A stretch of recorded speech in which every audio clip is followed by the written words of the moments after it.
Today was my first day back at work. It went good, I think. I'm so tired right now. I don't really have like a job that I have to exert a lot of physical energy. It's basically a desk job, but I do some physical things. I do a little bit of heavy lifting. I am up and down ladders. I'm running all over the store. It's a bookstore. I'm running all over the store usually on a regular day, helping customers and finding what they need and up and down stairs. But I don't consider that like crazy excessive energy until a day like today, where I was really faced with a different kind of reality. It was just very weird not doing the things that I usually do around there, and really just leashing myself to my desk and just doing desk work. Of course, I will keep it up. I want to heal as quickly as possible. So I'm going to do everything that my doctor tells me to do to take it easy and try not to stress myself out and stress out my body. There was only one issue that I had during the day.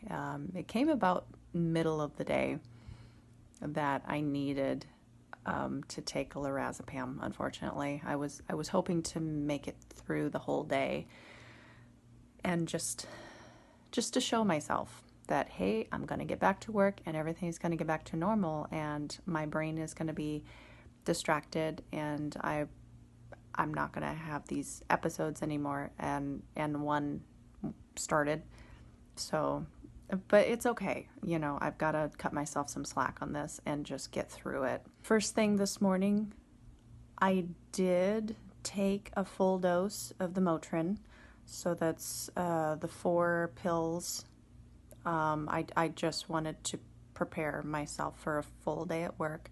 I didn't want to have to ask to come home early, anything like that. So I did take the full dose, and that did help.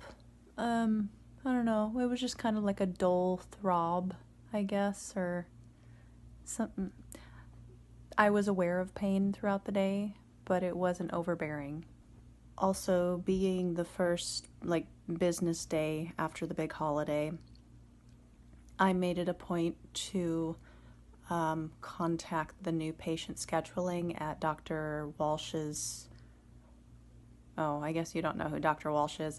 Dr. Walsh is a doctor that my medical oncologist recommended to me, who is an OBGYN, or I guess like a oncologic gynecologist.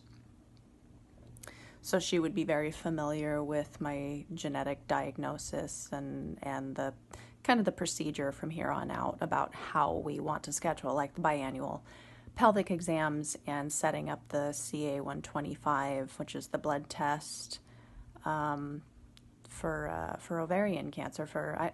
I'm not sure exactly what it is at this moment. I do need to do some research, because this is kind of a whole new world for me. I've been so focused on taking care of the business at hand that I haven't even been able to think about this whole second part, and what is a very real, it's a big reality for me here coming up next year that I am going to have to start monitoring.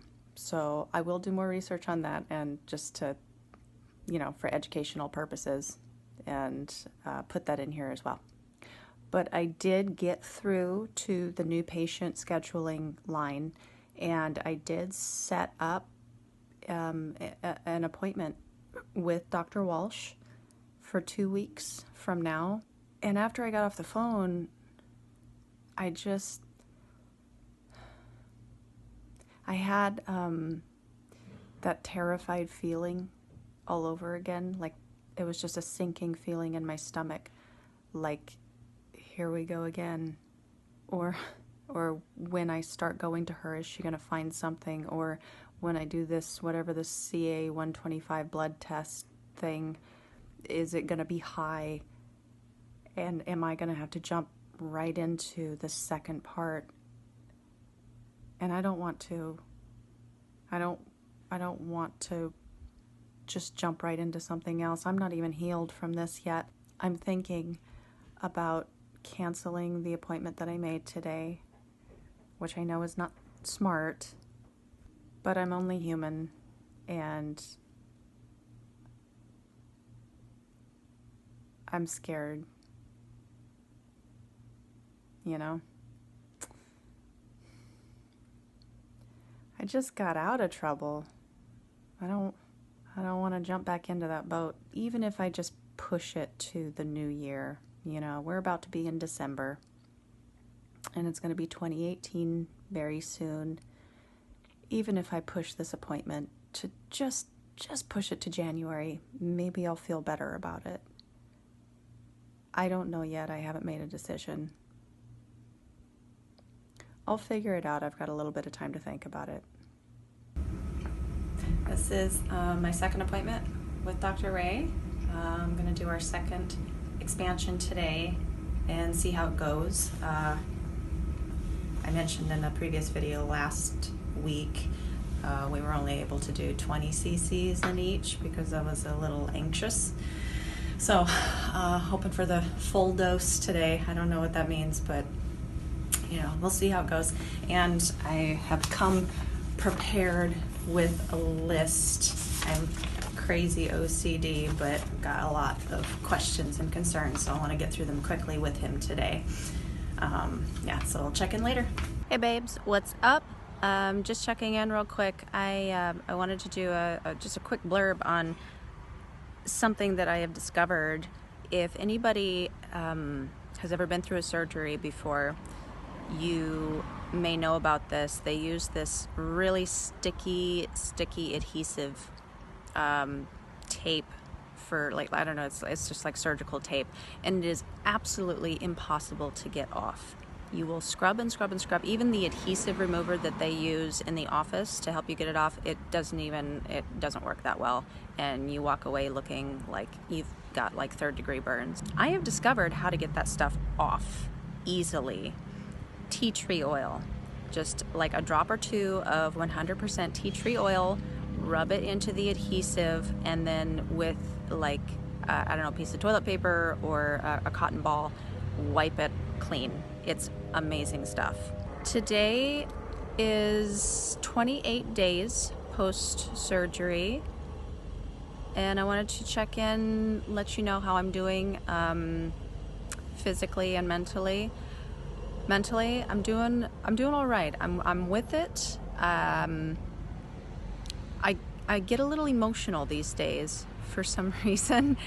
I was told before I had the surgery done that there would be some emotional days beforehand, that I would just find myself in these bouts of crying and fits and angry at the world, and none of that really happened to me before. But since it's all like said and done, I find myself just crying at the most random things and upset with the most random things. But it's very cathartic too, because I feel like I'm now finally able to let it out and kind of come to terms with what happened to me and what I did about it. Physically, I do still have a ways to go. I've got a little bit more recovery ahead of me. The pain isn't bad. Most days I don't even notice it. Some days it's not there at all, and then some days it just kind of flares up. It's a weird kind of just like dull throbbing pain. It's not bad though. I have not experienced this post-expansion appointment pain that I've heard. I haven't experienced it yet. I'm only 2 expansions in, so I'll let you know if that becomes an issue for me, and my experience with that. And lastly, I wanted to give myself a little pat on the back. We have to celebrate the little successes in life and when we make headway with things. I drove for the first time again this week. For the first time since before the surgery, I drove. It's hard. You can't drive right after the surgery because you can't. If you've watched anybody else's videos about their post-surgery experiences, you can't turn the wheel. It's incredibly difficult to turn the wheel because you're using all of your pectoral muscles, your chest muscles, everything is connected. So it was quite literally impossible for me to drive, and plus I was on a lot of drugs too at the time. But that was a lot of headway for me, being able to drive again and having that control back in my life. I'm not going to do it every day just yet. I do still feel a little bit of tug in there, so I am still taking it easy. But you know, I only work a couple of blocks away from where I live, so I can take the car a couple of blocks and feel safe doing it now. So I was happy about that.